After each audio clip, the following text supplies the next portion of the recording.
한시 조직 구성은 협의사항에 불과하지 승인사항이 아닌데도 마치 승인사항처럼 갑질하는 것은 잘못된 거지요. 지방자치의 가장 중요한 요소는 자치조직권입니다. 다음 달부터는 행안부 협의를 했으니까 대구시 직권으로 자치조직권을 발동해서 한시조직을 운영할 생각입니다. 시장님, 시의회도 맵죠? 참 못된 질문이네. 주간 홍준표 뉴스민의 못된 질문 9번째 시간 시작하도록 하겠습니다. 저는 뉴스민의 이상원 기자입니다. 반갑습니다. 네, 오늘은 어쩌면 큰 코 다치고 있을지도 모르는 홍준표 대구시장에 대해서 이야기를 나눠보려고 합니다. 지난 화의 연속이라고 보실 수도 있을 것 같은데요. 홍준표 대구시정을 견제하고 나선 대구시의회에 관련된 이야기입니다. 지난 화에서는 대구시의회 시정질문에 대비한 홍준표 대구시장의 답변 태도가 대구시의원들의 심기를 불편하게 했고, 그 이후 대구시의회가 홍준표 대구시정의 주요 정책에 견제하는 모습을 보이고 있다라는 이야기를 전해드렸었는데요. 이번 한 주 동안에도 연속되면서 홍준표 대구시장이 동분서주 바쁜 일주일을 보냈다는 소식을 전해드리려고 합니다. 공식 명칭은 대구광역시 행정기구 및 정원조례 일부 개정 조례안입니다. 지난 27일 기획행정위원회에서 대구시가 새로 제출한 수정안대로 처리가 됐었는데, 애초에는 지난 21일에 제출됐던 안건이 있었지만 기획행정위원회가 긴급하지도 않은 안건을 긴급하게 올렸고, 행정안전부와의 협의도 제대로 이루지 못했다라는 이유로 심사 보류했던 조례안입니다. 조례안의 내용을 살펴보면은 핵심은 홍준표 대구시장이 애정을 가지고 추진하려고 하는 정책의 주요 부서들의 격을 높이는 내용인데요. 그 부서라는 게 군사시설 이전단, 금호강 르네상스 추진단, 시정혁신단, 정책총괄단, 그리고 원스톱 기업지원센터, 이렇게 5개입니다. 애초에는 대변인을 공보관으로 격을 올리는 것도 함께 추진됐었는데, 이건 한시기구가 아니라 자율기구로 돌려서 대체를 했고요. 한시기구로 만들려고 시도를 했던 건 앞서 말씀드렸던 5개 기구였습니다. 구체적인 내용은 이후에 뉴스민 기사를 봐주셔도 좋을 것 같습니다. 홍준표 대구시장이 한시기구를 만들어서 말씀드렸던 부서들의 격을 높이려고 했던 건, 한시기구로 만들면 해당 부서들이 3급의 고위공무원이 이끄는 조직이 되는데 핵심이 있습니다.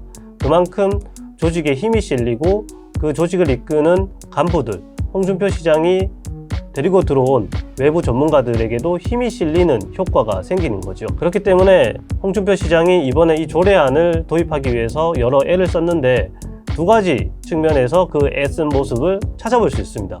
첫 번째는 조례안을 홍준표 대구시가 수정했다라는 이야기입니다. 처음에는 한시기구 5개를 만드는 조례안을 발의했었는데, 기획행정위원회가 이에 거부하며 심사 보류를 결정을 하자 시의회를 설득하기 위해서 조례 수정 작업을 긴급하게 진행을 했고, 그 과정에서 홍준표 시장이 애정을 가졌던 시정혁신단은 한시기구로 조직하지 않는 것으로 결정을 했습니다. 그래서 최종적으로 수정된 조례안에서는 군사시설 이전단, 금호강 르네상스 추진단, 정책총괄단, 원스톱 기업투자센터만 한시기구로 조직하기로 결정을 했었는데요. 이 외에도 홍준표 대구시장은 상임위원회와 관련되어 있는 지역구 국회의원들에게도 조례안 처리를 위해서 도와달라는 연락을 취했던 것으로 확인되고 있습니다. 복수의 대구시의원들에게 확인한 바에 따르면 이 의원님들이 모두 자신의 지역구 국회의원들로부터 전화를 한 통씩은 받았다고 합니다. 홍준표 시장이 애정을 가지고 추진하려고 하는 정책이니만큼 잘 봐주라는 국회의원들의 조언이 있었다라는 건데요.